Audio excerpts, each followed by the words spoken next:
ស្វាគមន៍អ្នកទាំងអស់គ្នាមកកាន់កម្មវិធីនិស្សិតអានសៀវភៅដែលកម្មវិធីនេះយើងបង្កើតឡើងនៅក្នុងគោលបំណងចែករំលែកចំណងជើងសៀវភៅល្អៗចេញពីអ្នកនិពន្ធពូកែទៅកាន់សិស្សនិស្សិតរបស់យើងឲ្យបានស្គាល់និងមានឱកាសបានអានដូចគ្នាខ្ញុំបាទពលិរតនៈជាអ្នកសម្របសម្រួលកម្មវិធីនៅថ្ងៃនេះ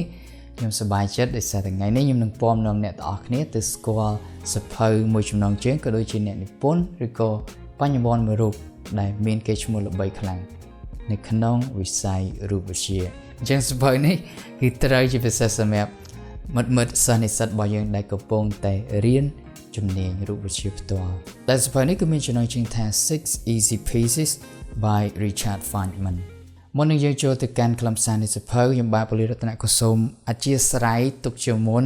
ទៅកាន់សិស្សនិស្សិតដែលកំពុងតែរៀនឬក៏លោកគ្រូអ្នកគ្រូសាស្ត្រាចារ្យដែលកំពុងបង្រៀនមុខវិជ្ជារូបវិទ្យានេះផ្ទាល់ដោយសារតែខ្ញុំបាទនេះមិនមែនជានិស្សិតជំនាញរូបវិទ្យានោះទេខ្ញុំរៀនជំនាញភាសាអង់គ្លេសទេប៉ុន្តែចំពោះរូបវិទ្យានេះមួយគឺវាជាមុខវិជ្ជាមួយដែលខ្ញុំស្រឡាញ់កំឡុងពេលដែលខ្ញុំរៀនថ្នាក់វិទ្យាល័យចំពោះការបកស្រាយឬក៏ជជែកនៅថ្ងៃនេះបើសិនជាមានលើសលួសខ្វះខាតអីត្រង់ណាក៏សូមអធិស្ឋានពីមិត្តនិស្សិតនិងលោកគ្រូអ្នកគ្រូទាំងអស់គ្នាផងដែរយើងចូលទៅកាន់សៀវភៅទាំងអស់គ្នាសៀវភៅនេះគឺមានចំណងជើងថា Six Easy Pieces ដោយលោក Richard Feynman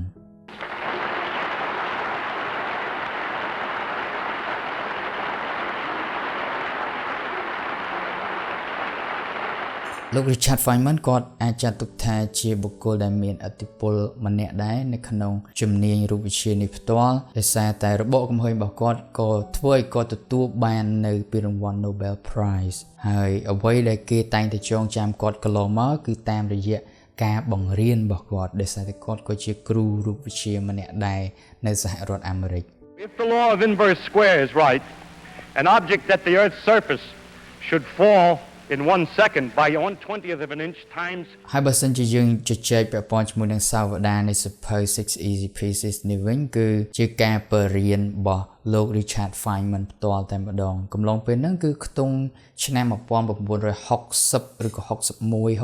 ហ្នឹងគេ record សំឡេងគាត់កំឡុងពេលគាត់បរៀននៅមុខវត្តមានរបស់សិស្សនិស្សិតអីផ្សេងៗចឹងទៅគេចងក្រងវាទៅជាគម្រោងសៀវភៅមួយដែលមានចំណងជើងថា Feynman Lectures on Physicsដែលសៀវភៅហ្នឹងគឺជាការចងក្រងបឋកថាឬក៏ការបរៀនរបស់លោក Richard Feynman ទាំងស្រុងតែម្ដងដោយឡែកសៀវភៅ Six Easy Pieces ដែលនៅក្នុងដៃរបស់យើងនេះវាជាការដកស្រង់ចេញនៅមេរៀនមួយចំនួន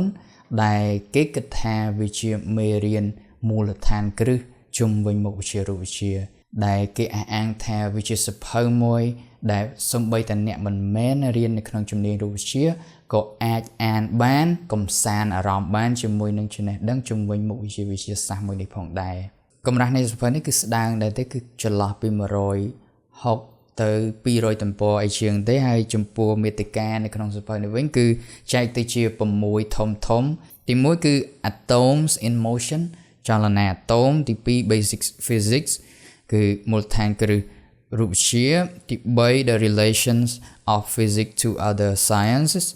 គឺទំនាក់ទំនងរវាងមុខវិជ្ជារូបវិទ្យាទៅកាន់វិទ្យាសាស្ត្រដទៃទៀតទី4 Conservation of Energy ច្បាប់រក្សាថាមពលទី5 The Theory of Gravitation ទ្រឹស្ដីនៃទំនាញហើយទី6គឺ Quantum Behavior អ្នករៀបរៀងគាត់យល់ថាវាជាមូលដ្ឋានគ្រឹះសម្រាប់អ្នកដែលចង់ចាប់ផ្ដើមសិក្សាឬក៏រៀនមុខវិជ្ជារូបវិទ្យាជាពិសេសគឺសិស្សនិស្សិតរបស់យើងតែម្ដងអានេះគឺជាមេរៀនដែលបើយើងអានទៅវាសិតតែមេរៀនដែលយើងប្រហែលជាធ្លាប់រៀននៅថ្នាក់អនុវិទ្យាល័យឬក៏វិទ្យាល័យប៉ុន្តែការដែលយើងមកអានលើកនេះវាអនុញ្ញាតឲ្យយើងឲ្យថាក្នុងនាមជានិស្សិតដែលយើងចប់វិទ្យាល័យហើយរៀនជំនាញមួយហ្នឹងឬក៏អ្នកដែលចាប់អារម្មណ៍ពាក់ព័ន្ធជាមួយនឹងជំនាញរូបវិទ្យាគឺកាន់តែយល់ច្បាស់និងស៊ីជម្រៅថែមទៀតមានចំណុចមួយហ្នឹងគឺគាត់ជជែកពាក់ព័ន្ធជាមួយនឹងរូបភាពទូទៅជាពិសេសអាចនិយាយបានថាប្រវត្តិនៃមុខវិជ្ជារូបវិទ្យានឹងទៅចុះ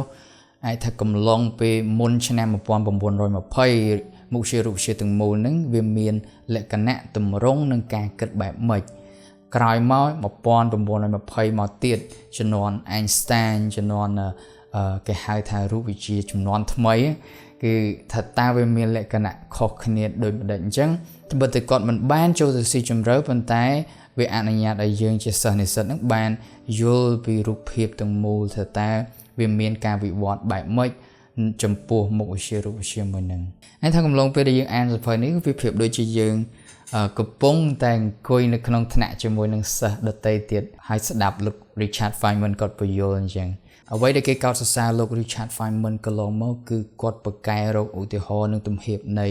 ដើម្បីយកមកពន្យល់គំនិតដែលពិបាកយល់នៅក្នុងរូបវិទ្យាហើយនៅក្នុងសៀវភៅនេះក៏យើងអាចសង្កេតឃើញថាគាត់សម្បូរឧទាហរណ៍មែនតើដែលអនុញ្ញាតឲ្យយើងជាអ្នកអានគឺអាចថាងាយយល់ជាងមុនឬក៏យល់នៅក្នុងជ្រុងនៃការយល់ឃើញថ្មីអញ្ចឹងទៅអញ្ចឹងបើសិនជាអ្នកទាំងអស់គ្នាជាសិស្សនិស្សិតដែលស្រឡាញ់មុខវិជ្ជារូបវិទ្យាហើយចង់រៀនស្វែងយល់បន្ថែមជាពិសេសគឺចេញពីគ្រូរូបវិទ្យាដ៏ប្រកែកម្នាក់របស់ពិភពលោកយើងគឺលោក Richard Feynman កុំភ្លេចស្វែងរកសៀវភៅនេះយកមកអានបានសៀវភៅមកគឺបាននេះបើសិនជាសិស្សនិស្សិតរបស់យើងអាចអានបានវានឹងដើរតួមួយជួយរំលឹកអ្វីដែលយើងធ្លាប់រៀនរូបវិទ្យាកន្លងមកពីថ្នាក់អនុវិទ្យាល័យនិងវិទ្យាល័យហើយជាមួយគ្នាវានឹងជួយឲ្យយើងយល់កាន់តែស៊ីជម្រៅ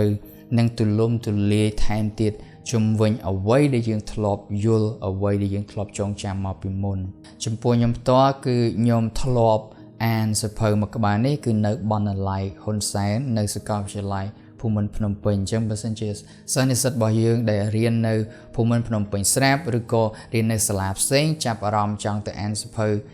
Six Easy Pieces របស់លោក Feynman ក៏ដូចជាស្នាដៃដទៃទៀតអ្នកទាំងអស់គ្នាអាចទៅស្វែងរកនៅក្នុងបណ្ណាល័យហ៊ុនសែននៅសាកលវិទ្យាល័យភូមិន្ទភ្នំពេញបានបើសិនជាអ្នកទាំងអស់គ្នាកំពុងតែរៀនជំនាញនេះផ្ទាល់ហើយសង្កេតឃើញថាមានសៀវភៅល្អៗដែលខ្លួនធ្លាប់ស្គាល់ដែលខ្លួនធ្លាប់អានហើយចង់ចែកម្លែកទៅកាន់មិត្តនិស្សិតរបស់យើងដទៃផ្សេងទៀតដែលគាត់ចាប់អារម្មណ៍ដែរកុំភ្លេច comment នៅខាងក្រោមឲ្យពួកយើងបានដឹងផង